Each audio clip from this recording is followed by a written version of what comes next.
When we look at the word Cush from a Hebrew perspective, there is actually a deeper science within it. When Moses was credited as marrying an Ethiopian woman, the Torah doesn't call her Ethiopian, which is the Greek term. The Torah uses the Aboriginal term, which is Cush. The numerical value of the word for Cush in Hebrew literally means beautiful of appearance. That shows you what the Hebrews viewed the people of Cush as, their very skin, beautiful in appearance. The Torah is also one of the most ancient records on earth, which speaks about black being beautiful. When you open up the Song of Songs, it says, I am black and deeply desirable. So it speaks about the greatness of color. As far as anti-African, that comes from other Israelite sects. And I'm very curious to hear what Brother Seti would have to go into the Bible to show anti-Africanism. Okay, I'm going to go to Noah, and I'm going to go to his 3 sons. Okay? Now, the first thing we have to understand, that the 3 sons of Noah are the ones that's supposed to populate the world after the flood. Yes, the Bible will go into Ethiopia, but it's clever.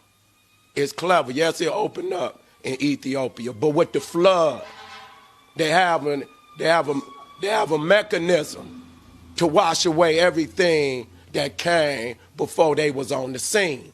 And so, yes, Ethiopia is the primal spot of the Lord in the beginning, but they immediately, with the flood, washed that away, and the starting point is now Mount Ararat. And from there, from the boat, then they supposedly go down into the land of Shinar, which is Sumeria. But even when you look at that, why would they go all the way to the south to start the earliest civilization? Why would you, if they started at Mount Ararat, you should have seen the northern kingdoms be the earliest kingdom. So why would they come way from Mount Ararat, walk all the way down to the southern tip of Mesopotamia to start civilization? That's fake to me. You see what I'm saying? Because, and then you supposedly got off the boat with 8 people. You got to account for mankind. If flood wash away everything and you got 8 people, it's going to take time to redevelop knowledge. How do you come up off the damn boat in a matter of a year or 2 years? Y'all already building skyscrapers to the damn sky.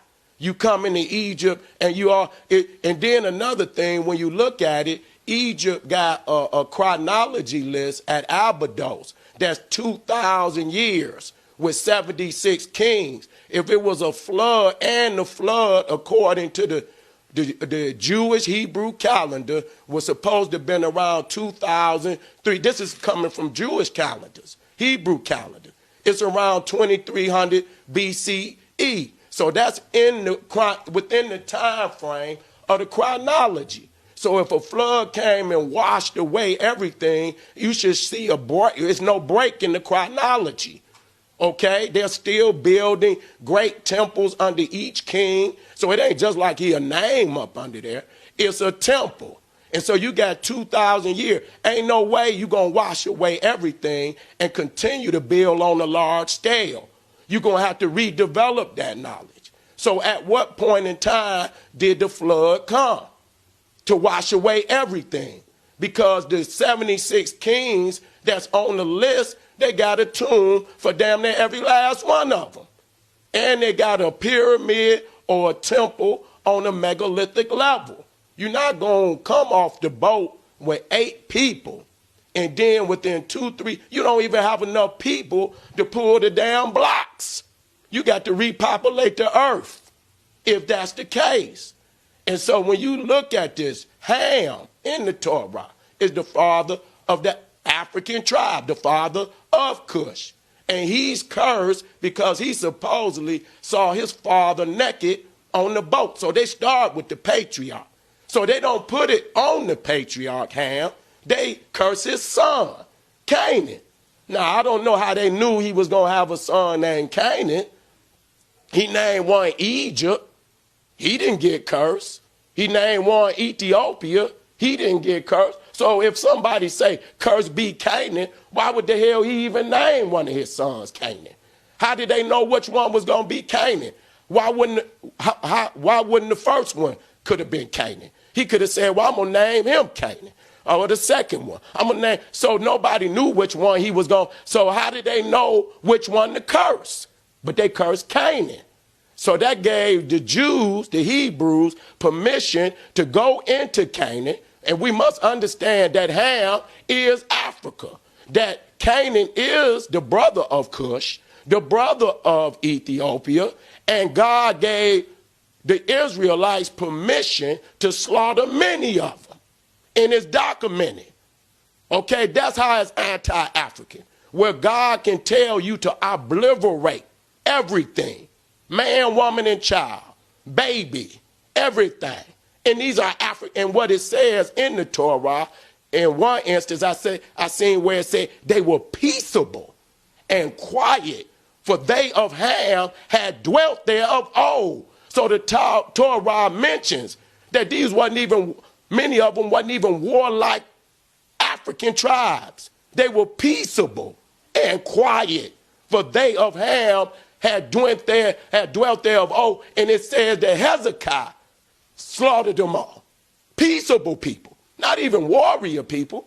So once you understand all the players on the board from Egypt, they got Passover, where they celebrate the supposed murder of all the firstborn of Egypt, those who had not put the blood over the door, so that the angel of death would. That's our babies. They celebrating Passover.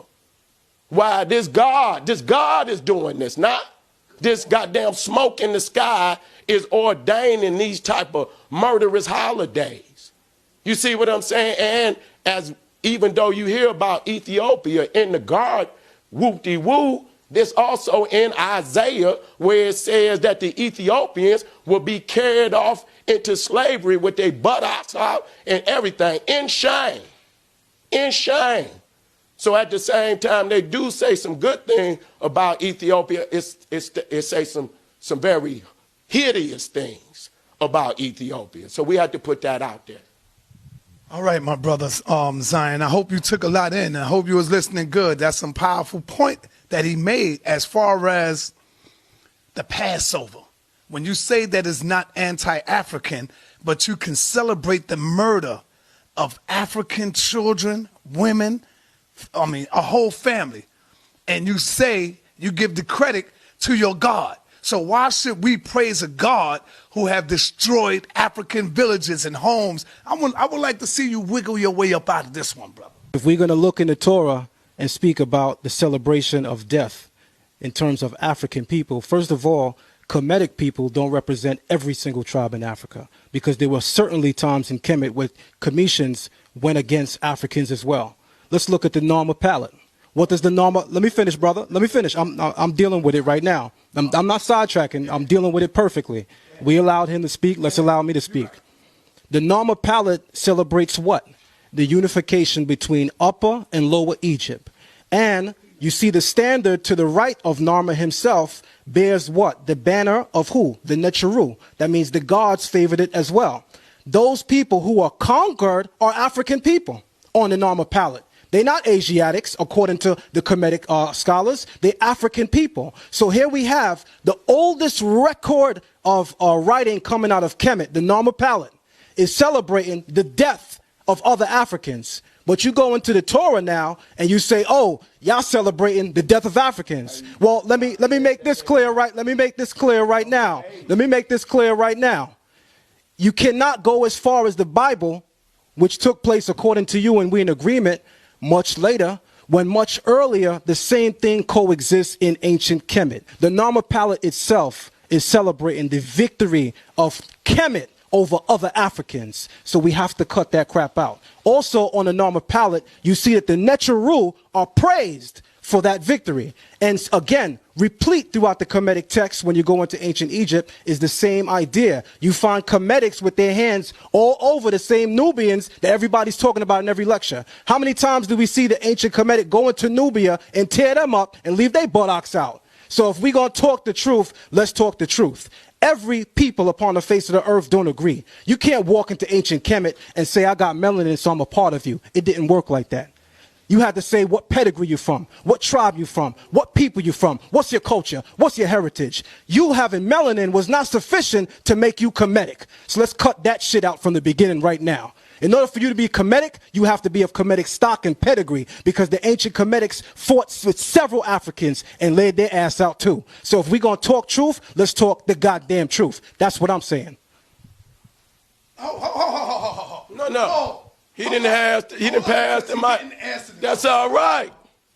You can't let him skate on that. Yeah. Go with that. No, but that's all right.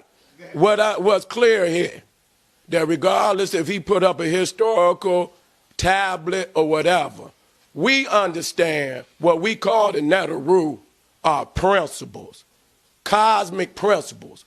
We don't believe in no man in the sky ordaining human beings. Nor do we.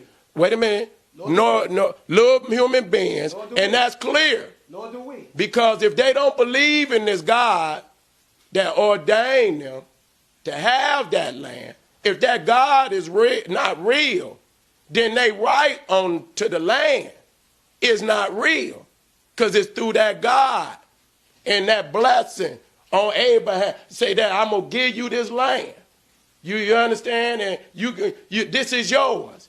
But if that God is not real, then they claim on Israel is not. So don't let them try to make it bland. It's a key premise. They say it's godly inspired, that God gave him the book. You see what I'm saying? And so whether Kemet had beefs, because all brothers have beefs, but what's clear is that God, the man in the sky, that people believe their spirit is going off to see in the afterlife, has ordained. Or if not, it needs to be a whole lot of criminal investigations as to what's going on, what happened to our people. Okay, what I'm saying? Because this is documented. This is documented, you see, in the Torah. Okay? And so that's what I want to stay to the text. Because when I call names, and if Ham is not, I got the right there from the Hebrew Encyclopedia, they know who he is. As soon as you look up Ham, I got 3, 4 different, they know that he's the patriarch of the African tribe. They say it. Absolutely. So the curse started on the first one. The father get cursed. But they didn't put it on him per se. He put it on Canaan, his son. Now we got to understand, this is Noah's grandson. This ain't just a man that ain't connected. This is grandson. Shem, who's supposed to be the Semitic, who gonna rule over him, that's his uncle. This is supposed to be family, yo. And that's critical too. This is supposed to be family. This ain't just separate. They come from one mama and one daddy. And now you get 3 different races. You see what I'm saying? So if you eat, the only way you gonna produce an Ethiopian is you an Ethiopian, because that's the top of the food chain. It don't get no blacker than that. So that's the original right there. So, but the key, another thing, I want you to watch this. Another thing while I'm doing the research. When Ham, you got Shem, Ham, and Japheth. Ham children are already nations when the book come open. You see, they never develop. When they speak of Egypt, it's already a nation. They talking about Pharaoh. That's a divine leader over a nation. It's one thing to get a leader, but a divine leader, you like the Pope. They looking at you as the religious son of God. So look how much development. But see, it don't show no development. Pharaoh in the first book. It's in the first, already Ethiopia, already a nation. It says the land of Ethiopia. As soon as you open up, they didn't get no damn nation and damn near into David, Saul. Saul was their first king. That damn near 2,000 years. 2,000. A little bit more than the first king of Egypt. We ain't even went into Nubia. You see what I'm saying? So that's ridiculous. That's totally ridiculous. Man, that book is like this. It's skinny. It's like, wait a minute, I'm going to end like this. It's like a big nigga trying to put on the little kid's clothes. The book ain't big enough to explain African history.